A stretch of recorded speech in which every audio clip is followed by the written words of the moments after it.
एक फ्रेम में दो करिश्माई नेता, एक भारत के प्रधानमंत्री नरेंद्र मोदी तो वहीं दूसरी इटली की प्रधानमंत्री जॉर्जिया मेलोनी।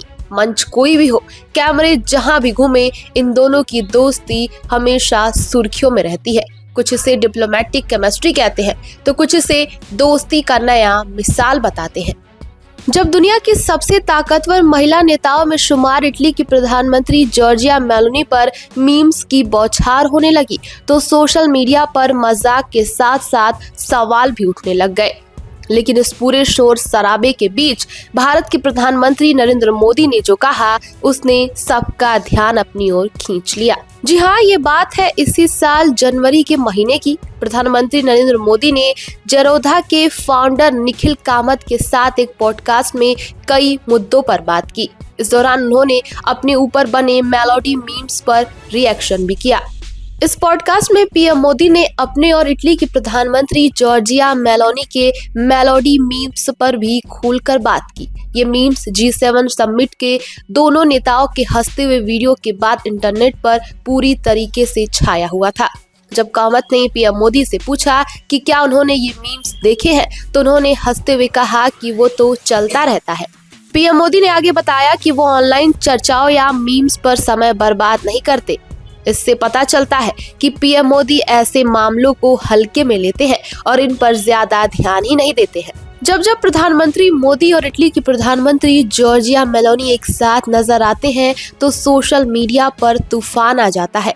कोई उन्हें पावर डुओ कहता है तो कोई मेलोडी ट्रेंड शुरू कर देता है। लेकिन अब इसी दोस्ती के पीछे की पॉलिटिक्स और पर्सनालिटी पर दोनों पर दुनिया की नजरें टिकी हुई हैं। इस पॉडकास्ट में प्रधानमंत्री नरेंद्र मोदी ने न सिर्फ अपनी और इटली की प्रधानमंत्री जॉर्जिया मेलोनी के बॉन्डिंग के बारे में चर्चा की, इसी के साथ उन्होंने अपने शुरुआती दिनों में कुछ किस्से भी सुनाए, जैसे रेलवे स्टेशन पर चाय बेचते हुए हिंदी सीखना। उन्होंने बताया कि उन्होंने रेलवे स्टेशन पर चाय बेचते हुए हिंदी सीखी। उन्होंने कहा कि लोग मुझसे पूछते हैं, आप गुजराती हैं, आपको हिंदी कैसे आती है? मैं उन्हें बताता हूँ कि मैंने स्टेशन पर विक्रेताओं से बात करते हुए इसे सीखा है। ये किस्सा उनके सीखने की ललक और अनुकूलतम सक्षमता को भी दर्शाता है। प्रधानमंत्री नरेंद्र मोदी और मेलोनी के बीच अब तक 6 मुलाकातें हो चुकी हैं। मोदी और मेलोनी की पहली मुलाकात 2022 में बाली में हुए G20 सम्मेलन में हुई थी। दूसरी मुलाकात तब हुई जब 2 मार्च 2023 को मेलोनी भारत दौरे पर आई। इसके बाद से 19 से 21 मई 2023 के बीच जापान में G7 शिखर सम्मेलन के दौरान दोनों नेताओं की मुलाकात हुई। G20 शिखर सम्मेलन में हिस्सा लेने के लिए नवंबर 2023 में मेलोनी फिर से दिल्ली आई। फिर पिछले साल के अंत में दुबई में हुए COP28 सम्मेलन में दोनों की 5वीं बार मुलाकात हुई थी। COP28 सम्मेलन में भी मेलोनी ने मोदी के साथ सेल्फी ली थी, जिसके बाद से #मेलोडी सोशल मीडिया पर ट्रेंड करने लग गया था।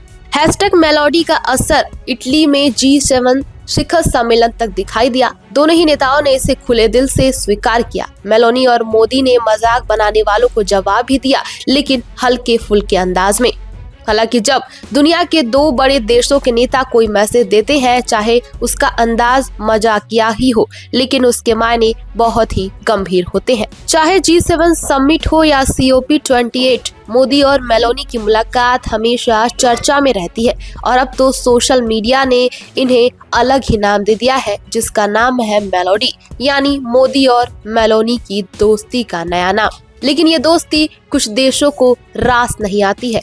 कहा जाता है कि जब मोदी और मेलोनी की बॉन्डिंग मजबूत होती है तो बीजिंग से लेकर अंकारा तक हलचल मच जाती है, क्योंकि ये साथ सिर्फ मुस्कान का नहीं बल्कि ताकत और रणनीति का एक बड़ा संदेश भी है। जहां एक तरफ ट्रंप और एर्दोगान जैसे बड़े नेता मेलोनी के साथ फ्लर्टिंग करते हैं, तो वहीं दूसरी तरफ प्रधानमंत्री नरेंद्र मोदी का इटली की प्रधानमंत्री जॉर्जिया मेलोनी के प्रति सम्मान एक अलग ही मिसाल कायम कर जाता है। और यही कारण है कि मेलोनी जब भी मिलती है तो नमस्ते करती है। दोनों की मुस्कान, दोनों की केमिस्ट्री और दोनों की पॉलिटिक्स एक साथ मिलकर एक नई जोड़ी बन गई है, जिसका नाम है डिप्लोमेटिक पावर की सबसे चर्चित जोड़ी। मेलोनी इटली की पहली महिला प्रधानमंत्री है। यूरोप के बड़े नेताओं में उनकी गिनती होती है, लेकिन ये मेलोनी की खासियत नहीं है। उनकी खासियत ये है कि उन्होंने यूरोप में लिबरल ट्रेंड को चेंज किया है। मेलोनी एक दक्षिण पंथी नेता है और द्वितीय विश्व युद्ध के बाद वो देश की पहली ऐसी प्रधानमंत्री है जो राइट विंगर है।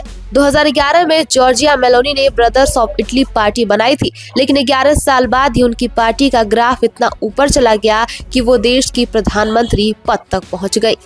और अगर बात करें प्रधानमंत्री नरेंद्र मोदी की, तो पीएम मोदी की छवि शुरुआत से ही एक कद्दावर नेता के तौर पर रही है, जिसके लिए राष्ट्र प्रेम ही सर्वोपरि रहा है। और इस बात का जिक्र प्रधानमंत्री नरेंद्र मोदी हर समय अपने भाषण में करते आए हैं। पीएम मोदी ने हर बार यही कहा है कि देश प्रेम ही उनके लिए सबसे बड़ा प्रेम है।